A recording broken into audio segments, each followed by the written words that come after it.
ముందే చెప్తున్నాను, రెండు స్మార్ట్ ఫోన్స్ లో ఏదో ఒకటి తీసుకుని మిస్టేక్ అయితే చేయకండి. హే గైస్, ఎలా ఉన్నారు? గైస్ బాగున్నారు అనుకుంటున్నాను. ఇప్పుడు వచ్చేసి comparison video iQOO Z7 Pro and Realme 11 Pro. ఈ రెండు స్మార్ట్ ఫోన్స్ మనకు 25,000 సెగ్మెంట్ లో దొరికి ది బెస్ట్ డిస్ప్లేతో నచ్చినాయి, ది బెస్ట్ పోకో ప్రాసెసర్తో నచ్చినాయి. రెండింటిలో మీరే డయామాసిటీ 7000 సిరీస్ ప్రాసెసర్ ఇంక్లూడ్ చేశారు. రెండు ది బెస్ట్ పర్ఫార్మెన్స్ చేసే ప్రాసెసర్స్. ఈ వీడియోలో వచ్చేసి రెండు ఫోన్స్ టోటల్ గా కంపేర్ చేసి ఏది బెటరో చెప్తాను, ఏది ది వర్త్ఫుల్ రీజన్ చెప్తాను. సో వీడియో లైక్ చేయండి, ఛానల్ సబ్స్క్రైబ్ సపోర్ట్ చేయండి. ఎండు వరకు చూడండి, ఒక మంచి ఇన్ఫర్మేషన్ దొరుకుతుంది. రెండింటిలో యూజ్ చేసిన డిస్ప్లే గురించి డిస్కస్ చేద్దాం. ఫస్ట్ iQOO Z7 Pro లో 6.78 inches full HD resolution curved AMOLED డిస్ప్లేతో వచ్చింది. 120 Hz సూపర్ షాట్ సపోర్ట్ చేస్తుంది. 1 బిలియన్ కలర్స్, HDR10+ లాంటి మంచి ఫీచర్స్ అయితే ఉన్నాయి. పీక్ బ్రైట్నెస్ వచ్చేసి 1300 అయితే ఉంటుంది. సంథింగ్ గ్లాస్ యూజ్ చేశారు వీళ్ళు, కార్నింగ్ గొరిల్లా గ్లాస్ అయితే యూజ్ చేయలేదు. ఆల్మోస్ట్ కార్నింగ్ గొరిల్లా గ్లాస్ 3 అంతా ప్రొటెక్ట్ అయితే చేస్తుంది. నెక్స్ట్ Realme 11 Pro వచ్చేసి 6.7 ఇంచెస్ ఫుల్ హెచ్డీ రెజల్యూషన్. ఇది కూడా కర్వ్డ్ AMOLED డిస్ప్లేతో వచ్చింది. ఇందులో కూడా 1 బిలియన్ కలర్స్ ఉండే, HDR10+ లాంటి మంచి ఫీచర్స్ అయితే ఉంటాయి. ఇందులో కూడా కార్నింగ్ గొరిల్లా గ్లాస్ యూజ్ చేయలేదు, సంథింగ్ గ్లాస్ అయితే యూజ్ చేశారు. పీక్ బ్రైట్నెస్ వచ్చేసి 950 అయితే ఉంటుంది. ఓవరాల్ గా రెండింటిలో పెద్దగా డిఫరెన్స్ ఏం లేదు. Only peak brightness and glass వేరే యూజ్ చేస్తారు. అండ్ డిస్ప్లే సైజ్ కొద్దిగా పైనకి కొద్దిగా కిందకు ఉంటుంది, అంతే పెద్ద డిఫరెన్స్ ఏం లేదు. ఓవరాల్ గా డిస్ప్లేలో మీకు పెద్ద డిఫరెన్స్ లేదు. బట్ iQOO Z7 Pro మీకు పీక్ బ్రైట్నెస్ బెటర్ గా అయితే ప్రొవైడ్ చేస్తుంది. సన్లైట్ లో మీరు తీసుకున్నప్పుడు విజిబుల్ గా కొద్దిగా iQOO Z7 Pro display bright గా అయితే కనిపిస్తుంది. నెక్స్ట్ మనం పర్ఫార్మెన్స్ గురించి డిస్కస్ చేద్దాం. చాలా మంది కన్ఫ్యూజన్ అయ్యే మ్యాటర్ ఇదే. రెండింటిలో యూజ్ చేసి different processor. iQOO Z7 Pro లో మీకు MediaTek Dimensity 7200 ప్రాసెసర్ ఇంక్లూడ్ చేశారు. Realme 11 Pro లో మీకు MediaTek Dimensity 7050 ప్రాసెసర్ ఇంక్లూడ్ చేశారు. రెండింటికి పెద్ద డిఫరెన్స్ ఉందా అంటే బాగానే డిఫరెన్స్ ఉంటుంది. iQOO Z7 Pro లో ప్రొవైడ్ చేసిన processor 4nm based processor.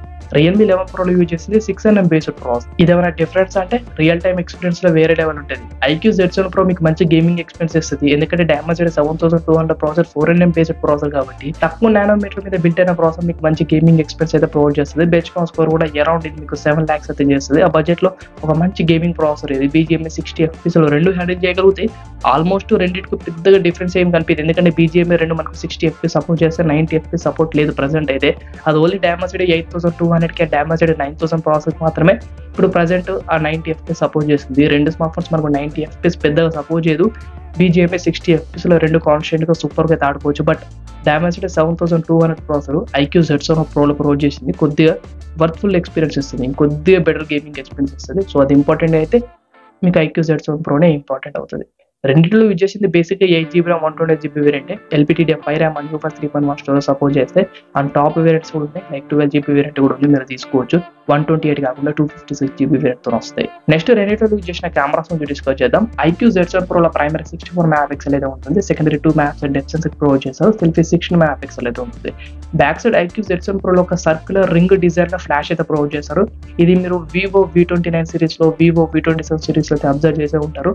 So దీంతో కొన్ని యూజెస్ అయితే ఉంటాయి. నైట్ మోడ్స్ లో కానీ లేకపోతే నార్మల్ గా పోర్ట్రేట్ షాట్స్ లో కానీ లైటింగ్ అయితే ప్రొవైడ్ చేస్తుంది. మంచి ఫోటోస్ అయితే మీరు క్యాప్చర్ చేయగలుగుతారు. 4K వీడియోస్ అయితే సపోర్ట్ చేస్తుంది. Realme 11 Pro లో ప్రైమరీ 100 MP అయితే ఉంటుంది. ఇది కూడా OS సపోర్ట్ చేస్తుంది. Secondary 2 MP depth censor, selfie 16 MP అయితే ఉంటుంది.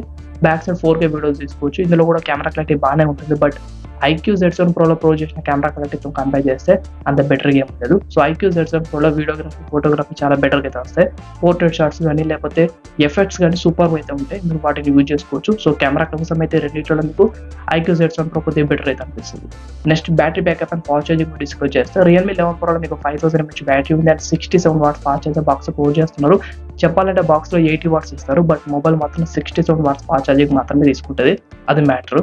iQOO Z7 Pro లో మీకు 4600 mAh బ్యాటరీ ఉంది, 66 watts fast charging box provide చేస్తారు. సో ఇక్కడ ఎలా చూసుకున్నా మీకు Realme 11 Pro కొద్దిగా బ్యాటరీ బ్యాకప్ ఎక్కువ ఇస్తుంది. ఫాస్ట్ ఛార్జింగ్ కూడా కొద్దిగా బెటర్ అయితే ఉంటుంది. ఇంకా అడిషనల్ స్పెషల్ కేసెస్ గురించి డిస్కస్ చేద్దాం. రెండింటిలో మనకు under display finger print scanner అయితే ఉంది. రెండు NFC సపోర్ట్ చేస్తే స్టీరియో స్పీకర్స్ మీకు Realme 11 Pro సపోర్ట్ చేస్తుంది. బట్ iQOO Z7 Pro లో మీకు స్టీరియో స్పీకర్ సపోర్ట్ అయితే లేదు. రెండు 3.5 జాక్ కూడా ఉండదు. సో ఓవరాల్ గా iQOO Z7 Pro, Realme 11 Pro రెండింటిలో ఏది తీసుకోవడం ఇంపార్టెంట్ అంటే, సో iQOO Z7 Pro లో కొన్ని ప్లస్ పాయింట్స్ ఉన్నాయి. ఎస్పెషల్లీ పర్ఫార్మెన్స్ కొద్దిగా బెటర్ అయితే ఉంటుంది. కెమెరాస్ కూడా కొద్దిగా బెటర్ అయితే ఉంటుంది. డిస్ప్లేలో పీక్ బ్రైట్నెస్ కూడా కొద్దిగా బెటర్ అయితే ఉంటుంది. But battery backup, fast charging మీకు Realme 11 Pro బెటర్ ఉంటుంది. ఇంకా Realme 11 Pro లో మనకు స్టీరియో స్పీకర్ సపోర్ట్ ఉంది. లెదర్ ఫినిషింగ్ తో తీసుకొచ్చారు, అట్రాక్టివ్ అయితే ఉంటుంది. అండ్ మీకు UI కూడా కొద్దిగా ఆల్మోస్ట్ రెండింటిలో బ్లోట్వేర్ ఉంటుంది. బట్ Realme UI కొద్దిగా OnePlus లా UI లాగా అనిపిస్తుంది కాబట్టి కొద్దిగా నీట్ గా అయితే ఉంటుంది అంటే చూడడానికి. బట్ ఎక్స్పీరియన్స్ మాత్రం ఆల్మోస్ట్ సేమే. ఓవరాల్ గా మీరు పర్ఫార్మెన్స్ కోసం, కెమెరా కోసం, డిస్ప్లే కోసం తీసుకుందాం అనుకుంటే సో నో డౌట్ మీకు ఆ budget iQOO Z7 Pro the perfect deal. Realme 11 Pro తో కంపేర్ చేసిన ఓన్లీ ప్రాబ్లం వచ్చేసి స్టీరియో స్పీకర్స్ అయితే ఉండదు. అది ఓకే అయితే iQOO Z7 Pro తీసుకో, నో డౌట్ బాగానే ఉంటుంది. సో వీడియోలో మీకు క్లారిటీ ఇన్ఫర్మేషన్ దొరుకుతుంది. వీడియో లైక్ చేయండి, ఛానల్ సబ్స్క్రైబ్ చేసుకోండి. Thanks for watching.